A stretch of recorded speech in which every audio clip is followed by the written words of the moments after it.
Bonjour à tous, soyez les bienvenus dans cette nouvelle Minute Conseil, la seule émission qui vous parle de votre profession, la vente directe. Lorsque vous parlez de votre activité de distributeur, de dirigeant de réseau, d'expert ou d'institutionnel, vous pouvez parfois vous heurter à de l'incompréhension, voire des moqueries ou du mépris au mieux. Tout ça à cause d'une mauvaise réputation qui n'est bien sûr plus du tout d'actualité. On entend malheureusement toujours tout et n'importe quoi sur la vente directe, arnaque, système illégal, escroquerie, bref, ceux qui ne connaissent pas cette activité ont encore en tête les scandales des années passées. Or, soyons clairs, la vente directe est un vrai métier, reconnu par le ministère de l'économie et de l'emploi en plus, et n'a plus rien à voir avec les entreprises malveillantes qui ont terni l'image du métier dans les années 90. Pour être encore plus clair, voici les différences fondamentales entre la vente directe et ce que l'on appelle la vente pyramidale, rappelons-le, totalement interdite.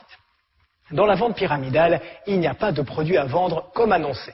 Le profit de l'entreprise provient uniquement du recrutement de nouveaux membres. Quand ils entrent dans le réseau, ils s'acquittent d'un droit d'entrée. Le recruteur direct touche alors une partie de cette somme, l'autre étant distribué à la chaîne de recruteurs qui se situe dans le haut de la pyramide.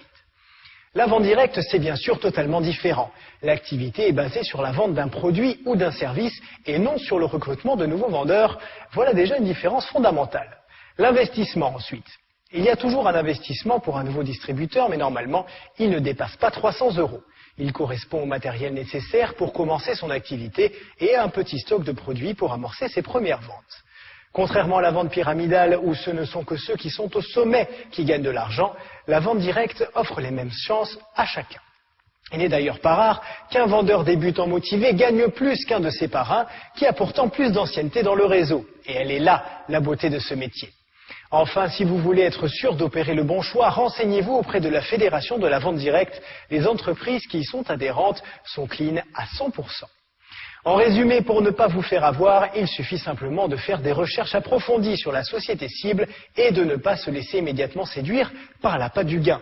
Certes, avec la vente directe, vous pouvez gagner beaucoup d'argent et c'est un argument phare de la profession, mais ce sera en vendant des produits et des services.